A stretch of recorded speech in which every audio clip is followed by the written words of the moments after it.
Hello everyone, welcome back once again to psycho counsellor. तो आज की जो वीडियो है ये आप लोग के लिए एक देती है गुड न्यूज़, और उसी के साथ साथ यहाँ पे आप लोग के लिए एक थोड़ी सी बैड न्यूज़ कह सकते हैं, बट हाँ ठीक है ना। गुड न्यूज़ बैड न्यूज़ दोनों देखेंगे आज के इस वीडियो में। तो जैसा कि आपने ऑलरेडी देख लिया है कि आप ये जो है आप एनरोल्ड हैं या एनरोल्ड होने वाले हैं इस कोर्स के अंदर, ठीक है। जामिया मिलिया इस्लामिया का यहाँ पे post graduate diploma in guidance and counselling, ठीक है। सबसे बड़ा सवाल जो उठ रहा था आप ये कोर्स क्यों कर रहे हैं, उसके पीछे एक बड़ी वजह, एक बिग रीजन आपके सामने आ चुका है कि अभी आपको चलते हैं उस वेबसाइट के ऊपर। तो ये जो आप देख रहे हैं, शायद कई लोगों ने पहली बार इसको देखा हो या कुछ लोग पहली बार देख रहे हो, ठीक है। पहले भी देखा हो आपने, तो यहाँ पे आप देख रहे हैं ये है आपकी वेबसाइट DSSB की, ठीक है। Delhi subordinate services selection board, ठीक है। DSSB है ना, ये निकाले हैं इन्होंने, नया एडवर्टीजमेंट निकाला है 2/23 ऐसे करके, ठीक है। इस एडवर्टीजमेंट को देखेंगे हम और वहां पे हम बात करेंगे कि आपका ये PGDDC कोर्स क्यों इंपॉर्टेंट हो जाता है, ठीक है। यहाँ पे आप देख रहे हैं एसेंशियल में, देखिए क्या दिया हुआ है। एसेंशियल मतलब कंपलसरी बात हो जाती है, एसेंशियल चाहिए ही चाहिए। यहाँ पे फर्स्ट है आपका masters degree in psychology from a recognised university और इंस्टीट्यूशन विथ, ना विथ मतलब के साथ, इसके साथ साथ, ठीक है। और नहीं बोला है, विथ बोला है। Diploma in guidance and counselling from a recognised university और institution, diploma D in guidance and counselling, ठीक है। PGDGC कह सकते हैं इसको, ठीक है। तो आपका पोस्ट ग्रेजुएट डिप्लोमा है PGDDC, मतलब अगर आपको इस पोस्ट के लिए अप्लाई करना है तो आपके पास ये दोनों चीजें होना जरूरी है, ये दोनों आपके पीछे कंपलसरी हो जाता है यहाँ पर, ठीक है। तो इस पोस्ट के बारे में बात करेंगे क्या है कैसे है इस सब के पीछे, लेकिन आपने देख लिया कि आपका जो PGDDC है वो यहाँ पे कंपलसरी हो जाता है। अगर आपको EVGC पोस्ट के लिए educational and vocational guidance counsellor अगर आपको बनना है, ठीक है, इस DSSB के अंदर, ठीक है। DSSB EVGC करके एक एग्जाम होता है, इसके अंदर अगर आपको करना है तो आपको फर्स्ट एंड सेकंड ये आपके पास होना बहुत ज्यादा जरूरी हो जाता है, ठीक है। तो बात करते हैं यहाँ पे आपके PGDGC कोर्स के बारे में कि देखिए आप लोग जो परेशान हो रहे थे कि यहाँ पे RCI का क्या रोल है क्या रोल नहीं है, तो अगर देखा जाए तो आपका ये जो एग्जाम है, ये जो DSSB वाला होने वाला है, ठीक है, इसका और आपका जो RCI है इसका यहाँ पे कोई रिलेशन नहीं है, ठीक है। तो ये जो आपका कोर्स है PGDGC जामिया वाला, ये आपका RCI अप्रूव्ड नहीं है। फिर भी इससे देखिए आपने नोटिफिकेशन देखा अभी ऑफिशियल वाला, वहां पे इस प्रकार का कुछ भी असेंशियल में वहां पे दिया हुआ नहीं था।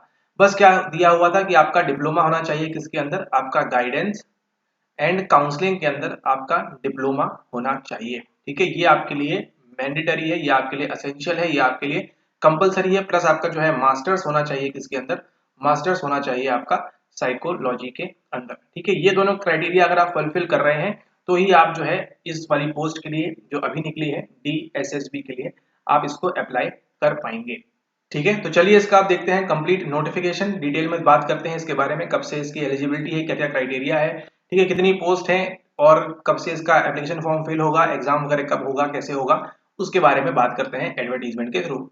यहाँ पर देखिए government of NCT of Delhi DSSB institutional area Karkardooma Delhi, ठीक है। इन्होंने दिया advertisement, vacancy note dated 31 of July. Important note यहाँ क्या बोल रहे हैं, only online applications will be accepted, application receive through any other mode shall stand summarily rejected, ठीक है। आपको जो करना है केवल ऑनलाइन मोड से करना है। यहाँ पे जो आपके मोस्ट इंपॉर्टेंट काम की चीज है वो यहाँ पे ये है कि आपका ओपनिंग डेट कब से है, आपकी 17/8 से है, 17 अगस्त से आपकी स्टार्ट हो जाएगा एंड 15/9 तक, 15 सितंबर तक आपको यहाँ पे अप्रोक्सीमेटली 28 डेज, ठीक है। ये भी रिचार्ज कर रहे हैं 28 दिनों वाला, ठीक है। तो लगभग आपके पास 28 दिन का जो है यहाँ पे टाइम पीरियड है कि इसमें आप अप्लाई करें, ठीक है। और ट्राई करें कि आप फर्स्ट ही मतलब 17, 18, 20 या अगस्त 30 तक आप इसको अप्लाई कर ही दें, ठीक है। क्योंकि बाद में क्या होता है, बाद में लिंक्स काम नहीं करती, सर्वर पे एरर आता है, काफी सारी चीजें होती हैं, ठीक है। तो यहाँ पे देखिए सीरियल नंबर यहाँ पे दिया हुआ है, पोस्ट कोड दिया हुआ है, नेम ऑफ पोस्ट आपकी यहाँ पे दिखाएंगे नीचे अभी। उसके बाद नेम ऑफ डिपार्टमेंट आपका रहेगा, ग्रुप देखिए आपका ये जो है ग्रुप बी का रहेगा, ठीक है। ये आपकी unreserved category OBC SC ST EWS, तो आप जिस भी कैटेगरी को बिलोंग करते हैं उस हिसाब से अपना जो कॉलम है उसको आप यहाँ पर देख लें, ठीक है। 1 2 3 4 5 6 7 8 इस प्रकार से जिस भी क्राइटेरिया कैटेगरी में आप बिलोंग करते हैं उसको आप देख लें। जब नीचे हम पोस्ट की बात करेंगे तो वहां पे उसको आप देख सकते हैं, ठीक है। चलिए हम चलते हैं, हमारी जो काम की चीज है वो हमारा जो है EVGC की पोस्ट है उसको देखते हैं सबसे पहले यहाँ पर, ठीक है। ये रहा आपके सामने, यहाँ पे देखिए ये जो आपका देखिए मेल कैटेगरी एंड फीमेल के लिए अलग अलग यहाँ पे ये निकालते हैं। यहाँ पे देखिए आपका दिया हुआ है 66/23, ठीक है, 66/23 इसको ध्यान रखिएगा आप, मेल वाले, एंड 67/23 आपके किसके, फीमेल वाले। ठीक है, ईवीडीसी मेल आएगा किसके अंदर, डीओई के अंदर आएगा, डायरेक्टोरेट ऑफ एजुकेशन के अंदर, ग्रुप बी की है ये। ठीक है, टोटल कितनी पोस्ट है यहाँ पे, 138 है, किसके लिए, यहाँ पे मेल्स के लिए। ठीक है, तो मेल्स के लिए 138 वैकेंसीज है यहाँ पे, एंड यहाँ पे फीमेल्स की बात करें तो फीमेल्स के लिए आपकी यहाँ पे 50 वैकेंसीज है। ठीक है, उसके बाद देखिए आपकी अनरिजर्व कैटेगरी में फीमेल्स के लिए 5 है। ठीक है, वहीं मेल्स के लिए 59 है। देन चेंज होते हैं 53 यहाँ पे ओबीसी के लिए, 29 यहाँ पे ओबीसी के लिए। ठीक है, एंड फिर आगे आपका एससी एसटी पीडब्ल्यूडी जो भी है उस हिसाब से अपना क्राइटेरिया यहाँ पे देख लें। ठीक है, 59 जनरल के लिए, 5 यहाँ पे फीमेल्स के लिए जनरल में, 53 यहाँ पे ओबीसी के लिए मेल्स में, और यहाँ पे 29 फीमेल्स में। ठीक है, तो आगे आपका यहाँ पे आ जाएगा, आप जिस भी क्राइटेरिया में आते हैं उस हिसाब से फिल कर सकते हैं। ठीक है, जो रिजर्वेशन मानेगा आपका दिल्ली वाले लोगों के लिए ये एप्लीकेबल होगा, अदरवाइज बाकी जो काउंट करेंगे उनको जनरल में ही करेंगे। अब देखिए यहाँ पे candidates must apply online through the website, इसकी वेबसाइट से करना है आपको। अब कब तक कर सकते हैं आप, 15/9/23 तक इसको आप कर सकते हैं। ठीक है, उसके बाद देखिए candidate is advise to visit website of the board on regular basis to get update के लिए आपको जो है बार बार क्या करना है, सब्सक्राइब कर लेना है इस चैनल को। लेकिन ठीक है, आपको जो है वेबसाइट पे आपको देखते रहना है। The board shall not be responsible, कोई आपको मेल नहीं आएगा कि आपका एग्जाम है, कोई आपको फोन नहीं आएगा for any lapse on the part of candidate in this regard. ठीक है, तो आप ट्राई करें 59 के पहले आप इस फॉर्म को जो है फिल कर लें इनकी वेबसाइट के ऊपर जाके। ठीक है, ओके, तो चलिए यहाँ पे आप देख लेते हैं the details regarding name of the post, आपकी पोस्ट का नाम क्या है, कोड, नंबर ऑफ वैकेंसीज कितनी है, एजुकेशनल क्वालिफिकेशंस क्या क्या चाहिए, असेंशियल डिजायरेबल में एक्सपीरियंस जरूरी है आपके ईवीडीसी के लिए या नहीं। ठीक है, पे स्केल, एज लिमिट, उन सब की हम बात कर लेते हैं। ये आपको दिख रहा है पोस्ट कोड 3223, ये नहीं आपका, आपका कितना है 6723 एंड आपका 6723। ऑलराइट, चलिए आ जाइए यहाँ पे post code 66/23, name of the post क्या है आपकी, E educational and vocational guidance counsellor, EVGC male. ठीक है, मेल के लिए बात हो रही है यहाँ पे। डिपार्टमेंट कौन सा रहेगा आपका, डायरेक्टोरेट ऑफ एजुकेशन डिपार्टमेंट रहेगा। ठीक है, आर नंबर इससे आपको मतलब नहीं है उतना कुछ, डेटेड 22/12/2022 इससे भी मतलब है। नंबर ऑफ वैकेंसीज देखिए यहाँ पे कितनी क्या वैकेंसीज हैं, इसको आप डिटेल में देखते हैं। ठीक है, टोटल आपके पास कितनी वैकेंसीज है, टोटल आपके पास 138 वैकेंसीज हैं, किसके लिए, आपके ईवीजीसी मेल के लिए। मतलब जो मेल कैंडिडेट्स हैं 138 उनके पास चांसेस है यहाँ पे। अनरिजर्व में देखिए यहाँ पे आपके पास 59 है। ओबीसी में अगर हम बात करें आपके पास 53 है, जैसा ऊपर बताया था। एससी कैटेगरी में देखिए आपके पास 11 सीट्स हैं, एसटी में आपकी 14 वैकेंसीज है, ईडब्ल्यूएस में आपकी 01 वैकेंसी है। ठीक है, ईडब्ल्यूएस में आपकी केवल एक वैकेंसी है, तो यहाँ पे बहुत ज्यादा फाइट हो सकती है। ठीक है, टोटल आपकी करेंगे तो 138। ठीक है, अगर पीडब्ल्यूडी की जो है, पीडब्ल्यूबीडी की जो है, ठीक है, कैटेगरी ए में 2 है, कैटेगरी बी में 2 है, एंड कैटेगरी सी में 1 है, एंड डी एंड ई में 1 है। ठीक है, इस हिसाब से देख आप जो अपनी यहाँ पर है उसी के साथ देखिए एजुकेशनल क्वालिफिकेशन की अगर हम बात करें तो असेंशियल में क्या है, मैंडेटरी क्या है। अगर इन दोनों में से आपके पास कुछ भी नहीं है तो आप इसको जो है अप्लाई नहीं कर सकते 15/9 तक। ठीक है, ओके, मास्टर्स डिग्री होना चाहिए आपकी, एमए साइकोलॉजी होना चाहिए फ्रॉम रिकॉग्नाइज्ड यूनिवर्सिटी और institution with plus diploma in guidance and counselling from recognised university और इंस्टीट्यूशन। सवाल उठता है कि आपका जेएमआई रिकॉग्नाइज नहीं है, बिल्कुल है। ठीक है, और क्या इंस्टीट्यूशन नहीं है, इंस्टीट्यूशन भी है। ठीक है, डिजायरेबल में क्या बोल रहे हैं यहाँ पे, निल बोल रहे हैं, मतलब आप जो कर रहे हैं यहाँ से पीजीडीजीसी, इसके बाद आप जो है इस पोस्ट के लिए इन फ्यूचर अप्लाई करने के लिए एप्लीकेबल हो सकते हैं। ठीक है, आगे देखते हैं यहाँ पे एक्सपीरियंस में क्या बोल रहे हैं वो। एक्सपीरियंस में असेंशियल देखिए जरूरी नहीं है, डिजायरेबल क्या है, 1 year experience in guidance and counselling in a central और स्टेट और UT government institution public sector, मतलब कहीं भी पीएसयू में आपकी जो है अगर कुछ जॉब वगैरह की है आपने गाइडेंस एंड काउंसलिंग में, तो आपका एक्सपीरियंस जो है डिजायरेबल काउंट होगा। अब देखते हैं यहाँ पे पे स्केल की बात करते हैं। पे स्केल देखिए आपका ₹47,600 से बहुत ज्यादा बड़ी अमाउंट हो गई है, बोलते भी आ रहा। 151,100 लेवल 8 की आपकी जो जॉब है, अपॉइंटमेंट होगा आपका उसमें होगा। ठीक है, और बाकी फिर ये तो है एग्जाम बात करने की बात है।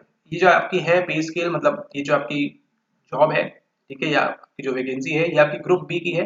लेकिन ग्रुप बी के अंदर भी कौन सी है, नॉन गेजेटेड है। ठीक है, आप गेजेटेड ऑफिसर नहीं कहलाएंगे, आप नॉन गेजेटेड ही कहलाएंगे, एंड नॉन मिनिस्ट्रियल पोस्ट है ये वाली। ठीक है, ईवीडीसी है, इसको आप ध्यान रखें। एज लिमिट देखिए नॉट एक्सीडिंग 30 ईयर्स। ठीक है, तो आपकी जो एज है वो 30 ईयर से ऊपर की नहीं होनी चाहिए। ठीक है, 30 के ऊपर आप हो जा रहे हैं तो आप जो है इसके लिए एप्लीकेबल नहीं है। और age relaxation will be given as per the table at para 7, उस हिसाब से आप इसको देख सकते हैं अगर आपको एज का कुछ क्राइटेरिया मैच हो रहा है तो। ठीक है, अब आगे देखें यहाँ पे पोस्ट कोड हम फीमेल्स की बात करते हैं, है ना, फीमेल कैंडिडेट्स की बात करते हैं ईवीडीसी की। सेम चीज रहेगी सारी 67, बस यहाँ पे चेंज होगा, इसको आप ध्यान रखें, फॉर्म फिलिंग के टाइम में भी काम आएगा। तो आपकी नंबर ऑफ वैकेंसीज की बात करते हैं, अनरिजर्व में आपके पास केवल 5 सीट है, ओबीसी में आपके पास 29 है, एससी में 02 है, एसटी में 14 है, ईडब्ल्यूएस में आपके पास एक भी सीट नहीं है, तो आपका जो सर्टिफिकेट है वो भी शायद आपका मतलब पता नहीं, आप अनरिजर्व के लिए अप्लाई कर सकते हैं। ठीक है, एंड टोटल आपके पास टोटल कितनी सीट्स हैं, यहाँ पे 50 सीट्स हैं। सेम चीजें अप्लाई होती है यहाँ पे भी। ठीक है, आपको जो है एक्सपीरियंस क्या चाहिए, आपको सेम चीज वहीं पर है। ठीक है, वही आपको चाहिए कि आपके पास अगर कहीं आपने पीएसयू में काम किया है तो वो डिजायरेबल है, अदरवाइज आपके पास आपका जो मास्टर्स होना चाहिए साइकोलॉजी में होना चाहिए, प्लस आपके पास पीजीडीडीसी कोर्स भी होना चाहिए। ठीक है, अब ये कोर्स कब तक होना चाहिए, क्या हम अभी जो है रनिंग में है वो कर सकते हैं या नहीं कर सकते हैं, क्या है उसको देखते हैं। अभी नीचे यहाँ पे उन्होंने एक्सप्लिसिटली मेंशन किया हुआ है यहाँ पे, तो यहाँ पर आप देखिए ये जो नीचे दिया है एलिजिबिलिटी क्राइटेरिया में बात करेंगे यहाँ पे। ठीक है, the candidate must be a citizen of India, obviously तभी हम ये वीडियो देख रहे हैं और आप भी देख रहे हैं और आप इसको सब्सक्राइब भी कर रहे हैं। The candidate must be a citizen of India, आप सिटीजन ऑफ इंडिया हैं। उसके बाद मतलब ऑल इंडिया से कहीं से कोई भी अप्लाई कर सकता है, from Kashmir to Kanyakumari, from Gujarat to यहाँ पे नॉर्थ में आपके नागालैंड मिजोरम त्रिपुरा तक कोई भी अप्लाई कर सकता है। Second, the candidate must be eligible in terms of age, है ना, एज आपकी 30 और जो दिया हुआ है वहाँ पे 36, उसके हिसाब से आपको जो है एलिजिबल होना चाहिए। Education qualifications, experience etc as per recruitment rules notified by the user department for the post in which he intends to apply। ठीक है, तो जो आपका है उसमें आपको जो है कंप्लीट रखना है। और यहाँ पे देखिए द एजुकेशनल क्वालिफिकेशन यानी कि आपका मास्टर्स और आपका जो है पीजीडीडीसी, ठीक है, इसकी बात होती है अब इंपॉर्टेंट। एज, एक्सपीरियंस, ठीक है, age stipulated in advertisement shall be determined as on 15/9/2023, मतलब लास्ट डे ऑफ जो आपकी एप्लीकेशन है तब इसको जो हम करेंगे क्या, इसको मानेंगे लास्ट डेट को, मतलब 15/9 तक अगर आपका मास्टर्स कंप्लीट है then only you are eligible. 15 सितंबर तक अगर आपका पीजीडीडीसी या आपका diploma in guidance and counselling DDC अगर आपका अप्रूव्ड है, ठीक है, आप पास कर चुके हैं, ठीक है, तब तक 15/9/2023 तक आपका है, तो ही आप इसके लिए एलिजिबल हैं, इसको आप अप्लाई कर पाएंगे। ठीक है, तो ये आप लोग के लिए थोड़ी सी जो है यहाँ पे बैड न्यूज जिनका भी रनिंग चल रहा है और जो इस साल लेने वाले हैं उनके लिए यहाँ पर। ठीक है, तो आप लोग के लिए यहाँ पे इस बार ये वैकेंसी नहीं है, मतलब आप इस 138+50 के लिए आपकी यहाँ पे फाइट से आप बाहर है। कौन कर सकते हैं, जिसको आप पहले कर चुके हैं ये कोर्स, उन लोग के लिए एप्लीकेबल होता है। ठीक है, उसके बाद देखिए हाउ टू अप्लाई दिया हुआ है, बाकी सब चीजें वहां पे कॉमन चलेंगी, बट आपको ये ध्यान रखना है 15/9/2023 के पहले आपकी एज, एक्सपीरियंस और क्वालिफिकेशन ये सब जैसा इस एडवर्टीजमेंट में आपने सुना अभी बताया आपको, वो आपका कंप्लीट हो जाना चाहिए। ठीक है, फिर देखिए यहाँ पे एलिजिबल कैंडिडेट्स में अप्लाई थ्रू द वेबसाइट 17 तारीख से आप कर सकते हैं 15/9 तक, और बाकी सब चीजें सेम है। एप्लीकेशन फीस आपकी 100 रुपए है, कोई बताने वाली बात नहीं है। ठीक है, 100 रुपए आपकी फीस है। ठीक है, और फिर इसके नीचे आते हैं, हाँ ये हम बात करते हैं एग्जामिनेशन स्कीम की, आपका जो एग्जाम है किस टाइप से होगा, DSSB EVGC का। ठीक है, तो यहाँ पे आप देख रहे हैं ये आपका है, आपका पोस्ट आपको जो याद रखने बोला था क्या था, 66/23 एंड 67/23। ठीक है, वो किस क्राइटेरिया में या किस बॉक्स में फॉलो होगा, वो होगा आपके डी बॉक्स में, 1 टीयर टीचिंग की बात है। ठीक है, 67 भी इसमें आएगा, 67 भी। ठीक है, 3 घंटे का आपका ये जो है एग्जाम होगा। ठीक है, एग्जाम आपका 3 घंटे का होगा। मार्क्स कितने होंगे, 300, यहाँ पे 300 मार्क्स दिए हुए हैं। ठीक है, तो टोटल क्वेश्चन आपके 300 होंगे। ये आपका क्वेश्चंस का बॉक्स है, ये आपके एमसीक्यू नंबर का बॉक्स है ना, मतलब 1:1 का रेशियो चलेगा यहाँ पे। एंड टोटल मार्क्स कितने होंगे आपके, 300 होंगे। ठीक है, सेक्शन ए में देखिए, सेक्शन ए की बात हो रही है और सेक्शन बी, दो इसमें डिवाइड होगा। टाइम आपको कितना अलॉटेड है, टाइम आपको अलॉटेड है 3 आवर्स का। ठीक है, तो 300 मार्क्स आपको करने हैं, अप्रोक्सीमेटली 300 क्वेश्चंस करने हैं आपको 3 घंटे में। सेक्शन ए देखिए, एमसीक्यूज ऑफ 1 मार्क्स ईच पर एग्जिस्टिंग एग्जामिनेशन स्कीम। पहला जो आपका क्राइटेरिया है वो mental ability and reasoning ability पूछेंगे आपसे, जनरल अवेयरनेस पूछेंगे आपका क्या चल रहा है देश दुनिया में हालचाल। ठीक है, फिर आपका यहाँ पे English language and comprehension, synonym, antonym और वो जो सब होता है वो आपसे पूछेंगे यहाँ पे। और फोर्थ में है आपका हिंदी लैंग्वेज एंड कॉम्प्रिहेंशन, फिर आपका numerical aptitude and data interpretation.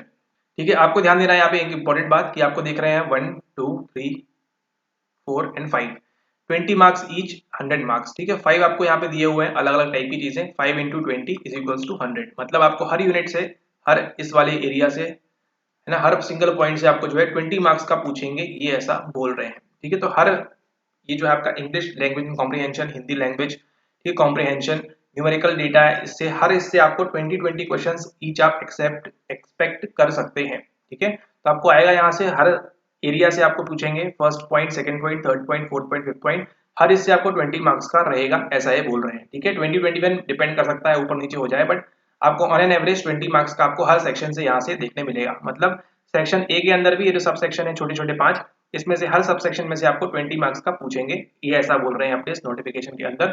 ठीक है, तो ये आपके हो गए 100 मार्क्स के पहले घंटे में। एंड देन नेक्स्ट 2 घंटे में सेम जैसे आप सेक्शन बी यहाँ पे देखिए MCQs pertaining to PG qualification, यानी कि आपका मास्टर्स इन साइकोलॉजी का पूछेंगे यहाँ पे आपसे सवाल, and teaching methodology required for the post. ठीक है, जो भी आपको टीचिंग मेथोडोलॉजी आपकी जरूरत पड़ती है आपको उसके बारे में पूछेंगे आपसे 200 क्वेश्चंस 20 मार्क्स का। ठीक है, तो यहाँ पे आपके लिए सिंपल सॉर्ट आउट करते हैं। यहाँ पे देखिए एग्जामिनेशन किस टाइप से होगा आपका। ठीक है, आप जिस भी बजे घुसेंगे, मान लीजिए आप 12 बजे घुसते हैं, 12 से आपका 3 एग्जाम चलेगा। ठीक है, उसमें देखिए आपको कितने क्वेश्चंस करने होंगे, 300 क्वेश्चंस आपको करने होंगे। ठीक है, 300 सवाल करने होंगे आपको। एंड देन उसमें आपके कितने मार्क्स होंगे, 300 मार्क्स के सारे सवाल वहां पे होंगे। ठीक है, उसमें से 100 मार्क्स जो है आपका एलोकेटेड है किसके लिए, आपके सेक्शन ए के लिए, और 200 मार्क्स का है जो है आपके सेक्शन बी के लिए। सेक्शन बी में आपको क्या रहेगा, साइकोलॉजी रहेगी एंड टीचिंग मेथोडोलॉजी, और यहाँ पे आपको 100 मार्क्स में सेक्शन ए में न्यूमेरिकल एप्टीट्यूड रहेगा, इंग्लिश रहेगा, हिंदी रहेगा, और जो जनरल अवेयरनेस की चीजें हैं, ऐसे करके 5 सेक्शन है, हर सेक्शन से आपको 20 मार्क्स का ईच पूछेंगे, ऐसा वो बोल रहे हैं। तो इस प्रकार से कुछ रहेगी आपकी एग्जामिनेशन की स्कीम। ठीक है, तो इस प्रकार से आपका एग्जामिनेशन रहेगा 2 सेक्शन में, section A and section B, और टाइम अलोकेटेड कितना रहेगा आपको, 3 घंटे का रहेगा। अब देखिए यहाँ पे नोट बोल रहे हैं, यहाँ पे नोट फर्स्ट पॉइंट आपके लिए काम का नहीं है, सेकंड पॉइंट आपके लिए काम का है, क्योंकि आपका जो टेक्निकल जॉब नहीं है, ठीक है, टेक्निकल पोस्ट नहीं है आपकी जो टीचिंग पोस्ट है, तो उसके लिए देखिए however क्या बोल रहे हैं, there will be not be any minimum qualifying marks section A, however combined aggregate marks of both section A and section B will be required for preparing the final merit list। ठीक है, तो आपका A and B में आप जैसा score करेंगे उसके आधार पे आपकी जो है मेरिट बनेगी। ठीक है, इतना कंपटीशन बढ़ गया है कि आपको मेरिट के लिए टॉप पे आना जरूरी है, अदरवाइज आप जो है कोई मतलब नहीं है। ठीक है, देन यहाँ पे देखिए ऑप्शन नंबर 2 में बोल रहे हैं negative marking will be applicable and deduction of 0.25 marks will be made for each wrong MCQ answer. ठीक है, नेगेटिव मार्किंग जो है एप्लीकेबल होती है, इसलिए एग्जाम जो है और टफ हो जाता है। ठीक है, अगर मान लीजिए आपके ऑप्शंस है उसमें से एक आपने गलत मार्क कर दिया, ठीक है, तो वहां आपको 1 मिलना था, अब 1 ना मिलके क्या मिलेगा आपको 0.25 जो है आपके डिडक्ट हो जाएंगे। ठीक है, मिलेगा नहीं, आपको डिडक्ट हो जाएंगे, माइनस हो जाएंगे, +1 की जगह आप -0.25 पे चले जाएंगे। ठीक है, इसका आप ध्यान रखें, मतलब मान के चलिए अगर आपने स्टार्टिंग के 5 सवाल सही किए, आप 5 मार्क्स पे आ गए हैं। ठीक है, अब मान लीजिए जैसे ही आप 6 सवाल तक पहुंचते हैं, 6 क्वेश्चन तक पहुंचते हैं, और आपने वहां 6 वाला जो है गलत कर दिया, तो आपको कितने मार्क्स हो जाएंगे, आपके 6 क्वेश्चंस के बाद आपके हो जाएंगे 4.75। ठीक है, कुछ इस प्रकार से होगा, बाकी आप देख लीजिएगा। ठीक है, थर्ड है आपका the minimum qualifying marks of 1 tier 2 tier written examination objective descriptive type is given at, ये कोई मतलब का नहीं है। ठीक है, और लिंक फॉर मॉक टेस्ट आप चाहें तो वेबसाइट के मिल सकता है आपको, वहां से आप कर सकते हैं। ध्यान दीजिएगा आपकी क्या होगी, इसमें 0.25 की नेगेटिव मार्किंग होगी। अब यहाँ पे देखिए मोड ऑफ सिलेक्शन की बात करें तो selection shall be made through 1 tier examination scheme. ठीक है, और इन एनी केस ये सब कोई मतलब का नहीं है, अच्छे से पढ़ के देंगे आप तो आपका अच्छा हो जाएगा। ठीक है, तो ये थी आपकी कंप्लीट डिटेल आपके इस नोटिफिकेशन की। ठीक है, बाकी आप जो है इसकी वेबसाइट पे जाके DSSB SSB की वेबसाइट पे जाके वहां से भी आप बाकी की चीजें चेक कर सकते हैं, और अगर आप लोग कमेंट वगैरह करते हैं तो नेक्स्ट वीडियो में वो सब बता भी देंगे। ठीक है, तो आप जो है जाके इसके लिए अप्लाई कर सकते हैं, बिल्कुल एलिजिबल हैं। लेकिन यहाँ पे एक जो अब बात करते हैं हम, गुड न्यूज तो सुन लिया आपने, आप इसके लिए एप्लीकेबल हैं। 138 + 50 अप्रोक्सीमेटली 178 हमको EVGC काउंसलर्स देखने मिलेंगे इस बार। ठीक है, लेकिन यहाँ पे क्या है, अप्लाई कौन नहीं कर पाएगा, अब उनके बारे में हम बात कर लेते हैं।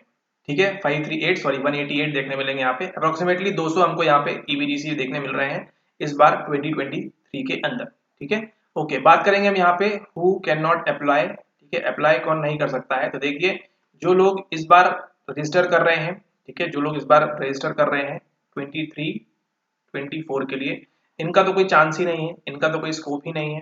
ठीक है, ये तो अप्लाई कर ही नहीं सकते क्योंकि अभी तक तो इनका कुछ स्टार्ट ही नहीं हुआ है। ठीक है, यहाँ पे इसमें क्लियरली मेंशन है एडवर्टीजमेंट में कि जो आप लोग परेशान रहते हैं कि हम अप्लाइंग में हैं या जो है अभी का चल रहा है हमारा PGDGC के या फिर हमारा रनिंग में है, उनको यहाँ पे देखिए साफ तौर पे मना किया है कि आप फॉर्म भरे भी ना और आए भी ना। ठीक है, क्लियरली मना कर दिया है वहाँ पे कि नीड नॉट टू अप्लाई, नीचे लिखा हुआ है वहाँ पे, है ना, जिसका एलिजिबिलिटी नहीं है वो नीड नॉट टू अप्लाई, कोई जरूरत नहीं है आपको अप्लाई करने की, साफ साफ वहाँ मेंशन है। तो आप ऐसा बिल्कुल ना करें, अगर आपका 15 तारीख तक कंप्लीट नहीं है तो बिल्कुल भी आप इसको ना भरें और इसकी तरफ देखें भी नहीं। ठीक है, तो जिनका 23-24 में है वो अप्लाई नहीं कर सकते, और उसी के साथ साथ जिनका 22 और 23 चल रहा है ना, जिन्होंने लास्ट ईयर एडमिशन लिया था, they are also not eligible. ठीक है, उन वो भी यहाँ पे इसका एग्जाम नहीं दे पाएंगे और इसको नहीं दे सकते इस बार की जो वैकेंसी है 2023 वाली। ठीक है, क्योंकि इनका भी जो है अभी यहाँ पे काफी लेट चल रहा है, क्योंकि इनके जो है अभी वर्कशॉप वगैरह चल रही है, फिर अभी इनकी इंटर्नशिप बाकी है। ठीक है, अभी चल रहा है 5 तारीख है। उसके बाद देखेंगे तो यहाँ पे 15 दिन 1 महीने के अंदर एग्जाम्स वगैरह रिजल्ट वगैरह नॉट पॉसिबल। ठीक है, तो 2 सेशन वाले अभी जो करने वाले हैं वो, और जो जिन्होंने लास्ट टाइम किया था उनका भी यहाँ पे बेड लक कहेंगे। ठीक है, कि उनका टाइम पे चीजें कंप्लीट नहीं हुई जिस वजह से उनको जो है ये फेस करना पड़ रहा है, एंड मोस्ट प्रोबेबली आगे आपके साथ भी ये चीजें हो सकती है। ठीक है, तो लेकिन अप्लाई कौन कर सकता है? जिन्होंने 21-22 सेशन में यहाँ से आपके जेएमआई से आपका पीजीडीसी किया है, उनका रिजल्ट वगैरह भी आ चुका है, तो दे कैन अप्लाई, है ना, वो लोग अप्लाई कर सकते हैं यहाँ पे इस पोस्ट के लिए। ठीक है, 22-23 वाले sorry, good luck better luck next time. And यहाँ पे 23-24 वाले भी जो है, अगर मान लीजिए आपकी वैकेंसी आती है नेक्स्ट ईयर 2024 में, ठीक है, जस्ट हाइपोथेटिकल कंडीशन को अज्यूम करके चलते हैं, 2024 में सेम इसी टाइम पे जुलाई अगस्त में सेम चीजें आती हैं, तो जो 23-24 वाले हैं वो यहाँ पे एलिजिबल नहीं हो पाएंगे। तब वहां पे कौन एलिजिबल होंगे? 22-23। ठीक है, तो एक प्रकार से कह सकते हैं आप जो कर रहे हैं कोर्स, आप थोड़ा सा यहाँ पे लेट होगा आपको। ठीक है, और लेट के चक्कर में आपको जो है ये वैकेंसी 1 साल की आप फिल नहीं कर पाएंगे। ठीक है, तो कई सारे क्राइटेरिया है, हार्डवर्क के साथ साथ यहाँ पे थोड़ा सा जो है लक का फैक्टर भी यहाँ पे मैटर करता है किसी किसी चीजों में, इसको आप ध्यान रखें। ठीक है, बट इसका ये मतलब नहीं कि आप चीजें करना छोड़ दें, करना तो आपको हार्डवर्क तो करना पड़ेगा, बाकी फिर यहाँ पे सब लक की बातें हैं। ठीक है, तो 21-22 के पहले जिन्होंने यहाँ से इस इंस्टीट्यूट से किया था, जेएमआई से PGDC, may be offline online जो भी है, ठीक है, वो जो है इसके लिए अप्लाई कर सकते हैं। गो ऑल द बेस्ट, इस पोस्ट के लिए अच्छे से अप्लाई करें और अपनी सीट वहां पर बुक करें ईवीजीसी के लिए। ठीक है, एंड हार्ड लक उनके लिए जिन्होंने लास्ट टाइम लिया था, उनका हो जाना चाहिए था अभी तक, लेकिन अभी तक नहीं होगा, है ना। वो 24 में अगर वैकेंसी आई तो उसके लिए एलिजिबल होंगे, है ना। एज वगैरह का भी काफी सारा क्राइटेरिया यहाँ पे रखा हुआ है, 30-36, तो हर कोई के साथ सुटेबल नहीं होता है, बट ठीक है, क्या कर सकते हैं। तो इनके लिए बिल्कुल सॉरी फील हो रहा है कि उनको अगले साल वेट करना पड़ेगा। एंड सेम चीज होगी आपके साथ भी, अगर आपने 23-24 में लिया है एंड आपका टाइमली नहीं हो पाता है, जो मोस्ट चांसेस है, 90% चांसेस है कि टाइमली नहीं होगा। ठीक है, तो आप क्या करिए, आप जो है आप कब कर पाएंगे अप्लाई? मोस्ट प्रोबेबली आप 25 में आप अप्लाई कर पाएंगे। ठीक है, और वो भी टर्म्स एंड कंडीशंस अगर वैकेंसी आती है तो। ठीक है, वैकेंसी देखिए अभी क्यों आ रही है, ये सब चीजें बता रहे हैं। वैकेंसी अभी देखिए आपको चल रहा है यहाँ पे चुनाव जो कहते हैं, इलेक्शंस का जो है अभी मौसम चल रहा है। ठीक है, तो वैकेंसी इन लोग हर चीज में निकाल रहे हैं, हर स्टेट में आपने देखा होगा काफी सारी वैकेंसी वगैरह निकली है। ठीक है, इसकी तो ईवीजीसी की निकलती रहती है, ठीक है, उससे कोई टेंशन नहीं है, निकलती रहती है, लेकिन आपको जो है क्या जा रहा है इसमें, आपका टाइम जा रहा है। ठीक है, टाइम वेस्ट होगा आपका, है ना। और ऐसा भी नहीं है जितने लोग इस बार करेंगे, है ना, उनका हो ही जाएगा, है ना, देन वो अगेन नेक्स्ट टाइम के लिए बैठेंगे। कई सारी चीजें हैं, कई सारे क्राइटेरिया है यहाँ पे। ठीक है, बट इसका ये मतलब नहीं है कि आपका जो हार्ड वर्क है, जो अपना वर्क है, जो आपको काम करना है, उससे आप रुक जाएं, उससे आप ना करें, है ना। पीजीडी तो करना होगा आपको। अब उनके बारे में सोचिए जिन्होंने सोचा होगा कि लास्ट टाइम हम करते हैं, है ना, और फिर उन्होंने पीछे हो गए, बैकआउट कर लिया होगा और नहीं किया, तो देखिए अब वैकेंसी आ गई है ना। अगर आप बैकआउट करेंगे तो आपको जो हो सकता है आप 25 में भी फिल ना कर पाए, ना, आप 26 में मौका मिले, मतलब जब जब जैसी जैसी वैकेंसी आएगी उस टाइप की बात हो रही है, तो इसको आप ध्यान रखें। ठीक है, अभी भी आपके रजिस्ट्रेशन की लास्ट डेट 14 अगस्त है, तो 14 अगस्त के पहले अगर आप कर लेते हैं तो अच्छी बात है, मे बी आप 25 में दे पाए। ठीक है, और जो 22-23 वाले हैं उनका जो एग्जाम होगा, है ना, वो भी आगे बताएंगे कब कैसा क्या एग्जाम होने वाला है। ठीक है, एंड आप जो है 24 में अगर वैकेंसी आती है तो उसके लिए आप एलिजिबल हो जाएंगे। ठीक है, क्योंकि ये जो वैकेंसी है आपकी DSSB EVGC वाली, इसके लिए मोस्टली सब ये कोर्स करते हैं, वेट करते हैं इसका। ठीक है, तो इस बार वैकेंसी आई है, अप्रोक्सीमेटली 188 पोस्ट है, तो उस सभी के लिए ऑल द बेस्ट। एंड जिन लोगों ने पहले से करके रखा है वो भी इसको अप्लाई करेंगे। ठीक है, तो 22-21 का सेशन, और ऐसा नहीं है कि केवल जामिया करा रहा है, जेएमआई करा रहा है, कई सारे और इंस्टीट्यूट हैं, एनसीईआरटी हो गया, एक दो और इंस्टीट्यूट हैं जो करा रहे हैं। ठीक है, तो इसको आप ध्यान रखें।